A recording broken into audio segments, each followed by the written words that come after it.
नमस्कार जोहार दोस्तों, एसपी हिस्ट्री क्लासेस में आप सभी का स्वागत है।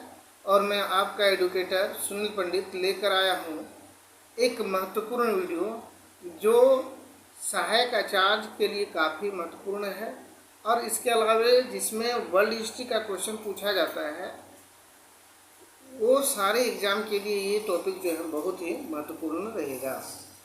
इसके पीछे कारण क्या है, मैं वर्ल्ड हिस्ट्री लेकर आने का प्रयास क्यों किया, क्योंकि जो अभी हाल फिलहाल में सहायक आचार्य का जो एग्ज़ाम हुई थी 1 to 5 के लिए, उसमें से वर्ल्ड हिस्ट्री का क्वेश्चन ज़्यादा पूछा गया था और टफ था। तो इसलिए मैंने सोचा कि यार कुछ दिन जो है लगभग 500 क्वेश्चन हिस्ट्री का मैं वर्ल्ड हिस्ट्री का प्रैक्टिस करवाऊँगा, जो हम लोगों के लिए मतलब जो सहायक आचार्य के लिए तैयारी कर रहे हैं वह काफ़ी हेल्पफुल होगा। और वीडियो को लगातार मैं दूंगा। अब की बार जो है वर्ल्ड हिस्ट्री पर ही फोकस किया हूँ। चलिए, और ये सारा जितने सारे क्वेश्चन है आप देख पाएंगे कि किसी न किसी एग्ज़ाम में पूछा हुआ क्वेश्चन है। ये कहीं एसएससी में पूछा है, टीचर में पूछा है, बिहार में पूछा है, झारखंड में पूछा है, आपको सारा दिखाते ही चलेंगे। तो मैं शुरू करता हूँ, क्वेश्चन क्या है। चलिए फटाफट मैं आंसर बताते जाऊँगा। बगल में आंसर है जो आप लोग भी देख सकते हैं। इसमें ये जो मैं क्वेश्चन व्यवस्था किया हूँ बहुत ही मुश्किल से हमें प्राप्त हुआ है एक बुक से, और मैं उसी को लेकर आज हाजिर हूँ। चलिए, पहला क्वेश्चन है कि बुर्बो वंश ने किस देश पर शासन किया। यानी बुर्बो वंश थे, यानी कि जितने लुई थे, लुई 15वीं, लुई 14वीं, लुई 13वीं, ये लुई 16वीं, सारे के सारे कौन वंश के थे? तो बुर्बो वंश के थे। तो इसमें से कौन से देश ने प्राप्त किया? नंबर ए में था ब्रिटेन का है, बी में है चीन का है, सी में है जापान का है और डी में है फ्रांस का है। तो इसका सही जवाब हो जाएगा ऑप्शन नंबर द, यानी फ्रांस का है। डी हो जाएगा इसका सही जवाब, यानी फ्रांस का है। चलिए, दूसरा क्वेश्चन है कि मैं ही राजा हूँ, किसका कथन है? मैं ही राजा हूँ, मेरा ही शब्द कानून है। यहाँ एक जोड़ना भूल गया है। तो ये कथन पूछता है किसका है? ये देखिए, यह पूछा गया है एसएससी संयुक्त मैट्रिक स्तरीय परीक्षा 2002 में ये क्वेश्चन पूछा गया है। तो यहाँ आप देख पा रहे हैं ऑप्शन नंबर, इसको ए बी मान लीजिए, ए बी सी डी इस तरह से मान के चलते हैं। तो यहाँ इंग्लैंड के जेम्स द्वितीय का है? नहीं है। फ्रांस के लुई 14वां का है कि नहीं? फ्रांस के नेपोलियन का है कि नहीं? या फिर जर्मनी का हिटलर का है? तो इनमें से कोई नहीं, बल्कि ये कथन जो है फ्रांस में लुई 14वां का ये कथन है। जब लुई 14वां शासन कर रहे थे तो उस समय ये कथन कहा गया था कि मैं ही राजा हूँ और मेरे ही शब्द कानून है। चलिए नेक्स्ट क्वेश्चन की बात करें तो यहाँ आप देख पा रहे होंगे कि फ्रांस के सम्राट लुई 14वां जो था उसका शासनकाल कौन सा है? देखिए यहाँ आपको दिख रहा है कि 1700 जो है वो 1715 नहीं बल्कि 1661 से लेकर, यहाँ आप देख पा रहे होंगे क्या क्वेश्चन है। कहता कि फ्रांस के सम्राट जो है लुई 14वां का शासनकाल कौन सा था? नंबर ये 1774 से लेकर 1793 तक, 1715 से लेकर 1774 तक और 1661 से लेकर 1715 तक, और द में है 1601 से लेकर 1641 तक। तो इसका सही जवाब हो जाएगा ऑप्शन नंबर सी, यानी 1661 से लेकर आपका 1715 तक लुई 14वां का शासनकाल था। चलिए नेक्स्ट क्वेश्चन है, कहता कि 1715 से 1764 ईस्वी तक फ्रांस का सम्राट कौन था? तो ये कौन थे? लुई 14वां थे। कौन थे? नहीं सॉरी, ये लुई 15वां थे, क्योंकि यहाँ हो जाएगा ऑप्शन नंबर सी, यानी 1715 से 1714, यानी कि 14वां के बाद बोलता है, ये 15वां हो जाएगा। ऑप्शन नंबर इसका सीधा correct answer. And next question की बात करें, क्वेश्चन नंबर आपका अगला है, देखिए ये रहा नेक्स्ट क्वेश्चन। मेरे मरने के बाद प्रलय आएगा, मतलब यह कथन किसका है, किस शासक का है? कौन ऐसा मरेगा जो शासक मरेगा जिसके मरने के बाद फ्रांस में प्रलय आ जाएगा? यह कथन किसका है? तो यह कथन आपको देखने को मिलेगा लुई 13वां का है, लुई 14वां का है, लुई 15वां का है और लुई 16वां का है। इसका सही जवाब हो जाएगा सी, यानी कि 100। ऑप्शन नंबर सी इसका करेक्ट आंसर है। नंबर अगला है सप्तवर्षीय युद्ध, जो 1756 से लेकर 1763 तक किस फ्रांसीसी सम्राट के समय हुआ था? यहाँ देखिए 1756 से लेकर 1763। तो इसमें आप देखेंगे अभी पढ़ा है लुई 15वां के शासनकाल के बारे में। तो यहाँ लुई 13वां है, लुई 14वां है, लुई 15वां है और लुई 16वां है। तो इसका सही जवाब हो जाएगा ऑप्शन नंबर सी, आपका लुई 16वां के शासनकाल में। नेक्स्ट क्वेश्चन की बात करें, लुई 16वें के शासनकाल कब से कब तक था? देखिए लुई 16वां जो गद्दी पर बैठा था, ये बैठा था आपका 1764 से लेकर 1793 ईस्वी तक, है ना। और इसको लुई 16वां को देशद्रोह के आरोप में फांसी की सजा दे दी गई थी, लुई 16वां का। चलिए नेक्स्ट क्वेश्चन की बात करें। क्वेश्चन नंबर नेक्स्ट है,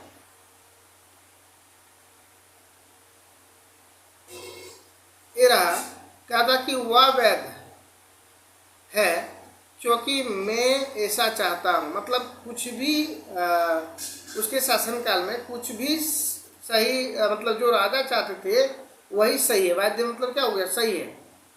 यह शब्द किसका है?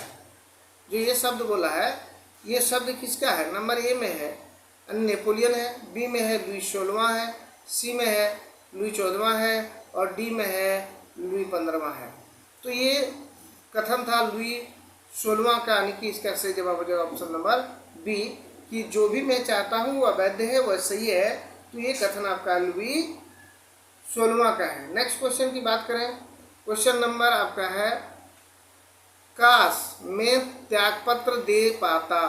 क्या कहता है? काश मैं त्यागपत्र दे पाता। यह कथन किस फ्रांसीसी सम्राट का है? चलिए तो देखते हैं। यहाँ लुई 14वां है, लुई 16वां है, लुई 15वां है, लुई 17वां है। तो ये भी कथन आपका लुई 16वां का, यानी कि ऑप्शन नंबर बी इसका सही जवाब है। नेक्स्ट क्वेश्चन है कि 1789 में की फ्रांसीसी मैंने क्रांति के समय फ्रांस का शासक कौन था? तो इस समय तो लुई 14वां था या जेम्स द्वितीय था, जेम्स प्रथम था, लुई 16वां था। तो इसका सही जवाब हो जाएगा ऑप्शन नंबर डी, लुई 16वां था। चलिए नेक्स्ट क्वेश्चन पर आते हैं और देखते हैं क्या है नेक्स्ट क्वेश्चन में। ये रहा नेक्स्ट क्वेश्चन, कहता कि मैरी एंटोनेट कौन थी? मतलब मैरी एंटोनेट जो थी वह कौन थी, इसके बारे में चर्चा है। तो यहाँ कहता है कि जो लुई 16वीं की रानी थी, लुई 15वीं की रानी थी, लुई 14वीं की रानी थी या ब्रिटेन की एक महारानी थी? नहीं, इसका सही जवाब क्या हो जाएगा? ऑप्शन नंबर ए, यानी लुई 16वीं की रानी पत्नी थी, है ना। लुई 16वीं की पत्नी थी और ये कहाँ की राजकुमारी थी? तो ऑस्ट्रिया की ये राजकुमारी थी, है ना। ऑस्ट्रेलिया से इसको शादी करके लाया था। नेक्स्ट क्वेश्चन की बात करें। क्वेश्चन नंबर नेक्स्ट है, कहता है कि किस इतिहासकार ने मैरी एंटोनेट को गरीबों की मदद करने वाली बताई थी? मतलब इसने कौन सा इतिहासकार थे जो बताया गया कि ये गरीब को मदद करने वाली महिला थी? नंबर ए फिशर ने, बी में है विंसेंट कॉर्निन में, सी में है रूसो और डी में है दांते। तो इसका सही जवाब हो जाएगा ऑप्शन नंबर बी, यानी विंसेंट कॉर्निन ने बताया कि जो, लेकिन इनका बताना है, इसके बताने से क्या होगा, ये बहुत सारे इतिहासकार ने इसकी कटु आलोचना किए हैं और बताया गया है कि मैरी एंटोनेट जो थी वो ऐसी पूर्ण जीवन व्यतीत करती थी, मतलब ऐशो आराम का जीवन व्यतीत करते थे। और लुई 16वां और मैरी एंटोनेट ने मिलकर बहुत सारे धन खर्च किए, जिसके कारण उनका राजकोष खाली हो गया और इसीलिए उन्होंने 2 कर लगाए थे, टाइद और टाइल्स। तो टाइद और टाइल, ये 2 टाइल 2 तरह के कर लगाए थे अपने राजकोष को भरने के लिए। चलिए नेक्स्ट बात करते हैं, लुई और एंटोनिन नामक पुस्तक के लेखक कौन है ना। लुई और एंटोनिन नामक जो पुस्तक है, इस पुस्तक के लेखक कौन है, तो यहाँ हम बात करेंगे इस पुस्तक के लेखक के बारे में। अगर बात करें तो देख पा रहे होंगे यहाँ इसका लेखक कौन हो जाएंगे, वेनेंस कॉनिन, डिदरो, दांते, रूसो। तो इसका सही जवाब हो जाएगा ऑप्शन नंबर यानी आपका जो है लुइस।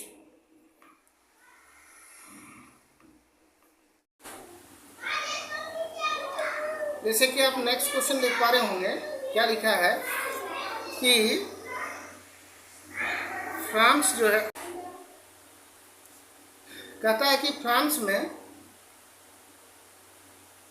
में क्रांति के समय पूर्व शासकों की राजधानी कहाँ थी। देखिए ये आपका दिया है, उस समय बताया कि शासक कौन था, आप बता रहे हैं कि शासकों की राजधानी जो थी, पूर्व शासकों की राजधानी कहाँ थी। और ये पूछा गया है राजस्थान पीसीएस जो कॉलेज लेक्चरर का है, वो 2010 में पूछा गया क्वेश्चन है।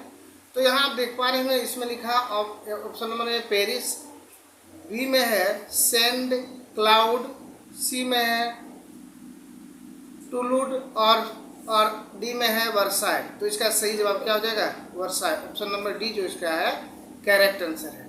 नेक्स्ट क्वेश्चन की बात करें, क्वेश्चन नंबर नहीं है, लेकिन देखिए यहाँ नेक्स्ट क्वेश्चन है कि वर्साई के महल का शिल्पी कौन थे, मतलब उसके निर्माण करने वाला कौन था, ये सवाल यहाँ पूछ रहा है। तो नंबर ए में है पॉल सेंट या मॉन्सर्ट या जियान जोक या फिर हो गया आपका फॉरेस्ट डेली। तो इसका सही जवाब हो जाएगा ऑप्शन नंबर बी जो है मॉन्सर्ट जो थे वह थे किसका, वर्साई के शीश महल का निर्माण करता। नेक्स्ट क्वेश्चन की बात करें, क्वेश्चन नेक्स्ट में क्या दिया हुआ आप देख पा रहे होंगे, ये रहा आपका क्वेश्चन। कहता कि फ्रांस के शासकों या उसके प्रमुख अधिकारियों से संबंधित कौन सा ये युग्म जो है सही नहीं है या सुमिलित नहीं है, यहाँ नहीं की बात कर रहे हैं। नंबर ए में है लुई 13वां का संबंध रिसलू से था। लुई 14वां का संबंध जो था वह मजारे से था। लुई 16वां का संबंध जो था वह कार्डिनल फ्यूलिरी से था। और डी में लुई 16वां का संबंध जो है वह जीन कोलवर्ड का था। तो ये इसका आपका सही जवाब नहीं है, इसका सही मतलब ये आपका गलत मिलान है, इसलिए इसका सही जवाब क्या हो जाएगा, option number D. Next question की बात करें, क्वेश्चन नंबर नेक्स्ट है कि इंटेडेड नामक अधिकारियों की नियुक्ति किस प्रधानमंत्री के काल में की गई। नंबर ए में है मजारे, बी में है कॉर्निट फ्यूरी, सी में है रिसालू और डी में है द्वाविड़। तो इसका सही जवाब हो गया रिसालू, ऑप्शन नंबर सी इसका करेक्ट आंसर हो जाएगा। चलिए नेक्स्ट क्वेश्चन की बात करें, अगला क्वेश्चन देखते हैं। तो देख पा रहे होंगे कि फ्रांसीसी क्रांति एक मुट्ठी भर क्या है, मुट्ठी भर बुद्धिजीवी से प्रभावित लोगों द्वारा राजतंत्र के विरोध षड्यंत्र था। यह कथन किसका है ना। ये फ्रांसीसी क्रांति के बारे में बोल रहा है कि एक मुट्ठी भर बुद्धिजीवों से प्रभावित था, जैसे रूसो, दिदरो, ये सारे जो थे हेगल्स, तो इनसे प्रभावित थे। तो ये कथन किसका कहता है, कहता ऑप्शन नंबर ए में नेपोलियन से है, मैं कहा था बी हिगल्स का है, सी में है थॉमस पेन का है और डी में है एडमंड बर्क का है। तो इसका सही जवाब हो जाएगा option number D Edmund Burke से है। नेक्स्ट क्वेश्चन की बात करें, फ्रांस में दार्शनिकों को बोला जाता था, क्या बोला जाता था। ए में है साइरस बोला जाता था, बी में है डेमोक्रेट बोला जाता था, सी में है फिजियोकोट बोला जाता था और डी में है फिलाइजामा बोला जाता था। तो इसको क्या बोला जाता था? और ये हो गया आपका डी आंसर, फिलाजाइस बोला जाता था। क्या बोला जाता था? फिलाजाइस बोला जाता था। चलिए नेक्स्ट क्वेश्चन की बात करें, और क्वेश्चन क्या है तो देखते हैं।